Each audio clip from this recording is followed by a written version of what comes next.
It's been 10 years since Valda Twaddle left us, and during that time, bequests from the trust that carries her name have benefited many not-for-profit organisations that are really making a difference in our community. Tonight, we'd like to introduce you to this year's beneficiaries.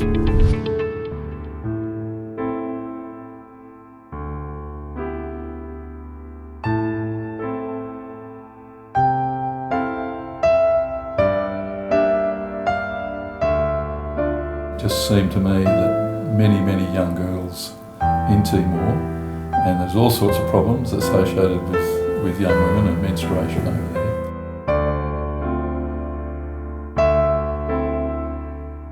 Most of my work in Timor now is done through the Days for Girls organisation.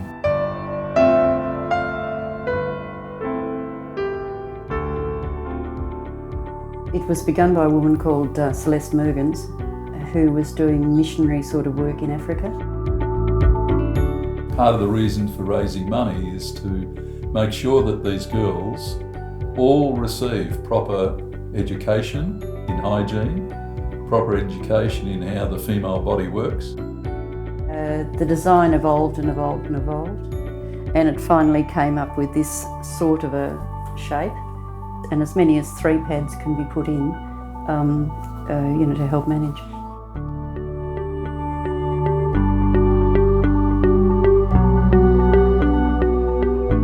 I have a friend who's worked in Timor for a long time, and she put the proposition to me one day that I should go up there and teach some women to sew, sort of through a group that she was involved in. I thought, what? What? Go to Timor? I don't speak the language, I don't know anything, and I hadn't been before. But that first time was just brilliant.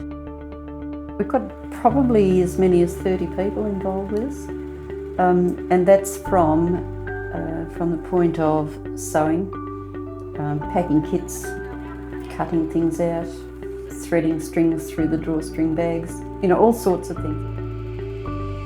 Because one of the problems that we have, one of the big problems, is the supply of raw materials for them.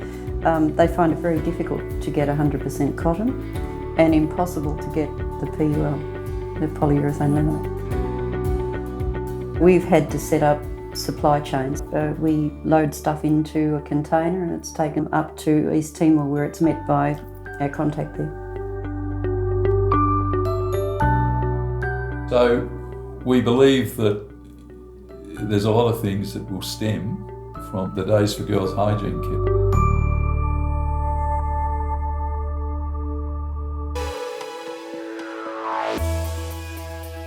We're hoping to reduce the congestion of cars with parents dropping off and picking up the children at kinder. We already have a lot of parents at the kinder bike ride with their children and scooter to kinder, but there's nowhere to park them. They're parking them under the trees out the front, trying to hide them in the trees, or they're parking them in the actual playground where children are touching them. So with the installation of a bike and scooter rack, we're hoping to promote clean energy, and that means that when they come to kinder, they'll have somewhere to park their bikes and scooters.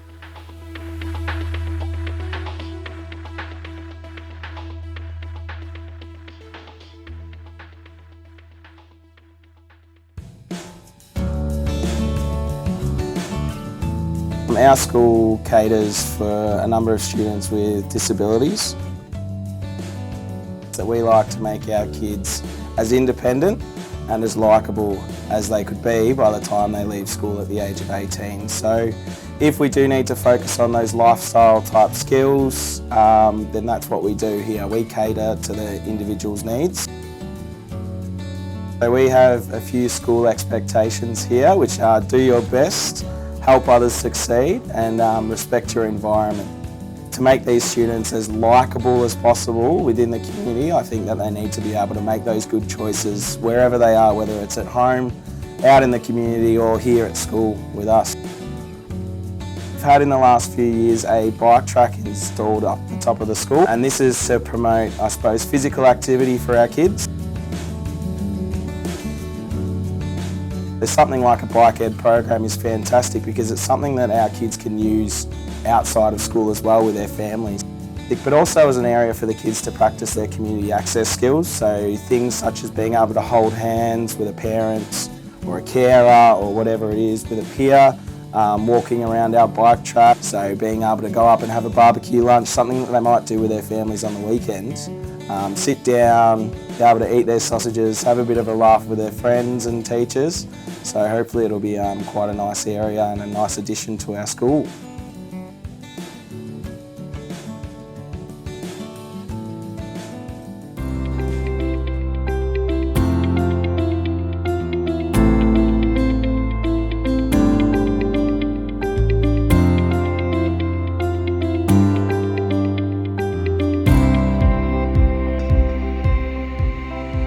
The Wellington really makes a huge difference to a lot of people in the local area of Collingwood, and I'm very proud to be part of the organisation and to be able to coordinate the clinics in order for us to help so many people, and to be able to continue on the legacy of a vision that was Father Ernie's that started over 10 years ago and that we're still going today. With the chiropractic clinic being set up, then there's the offshoot of that with other similar type support services. So massage, Reiki, optometrist comes in, hairdresser, different people coming in with these support little programs for small groups of people. Last year we were able to offer over 4,000 treatments to people through the mixture of all of our clinics running 5 days a week. Chiropractic's been the longest running clinic that we offer. The impact that we have on helping people and their mobility. Some of our treatments help people just be able to get out of bed, to be able to move around, to walk, to actually get them out of the house too at the same time. They've done a great job. I've been coming here for years, actually, so yeah. It's amazing. It's an incredible little shoestring operation. Since I've had treatment, I'm able to smile, I'm able to cook, I'm able to clean. The feedback that I get from the clients is just beautiful.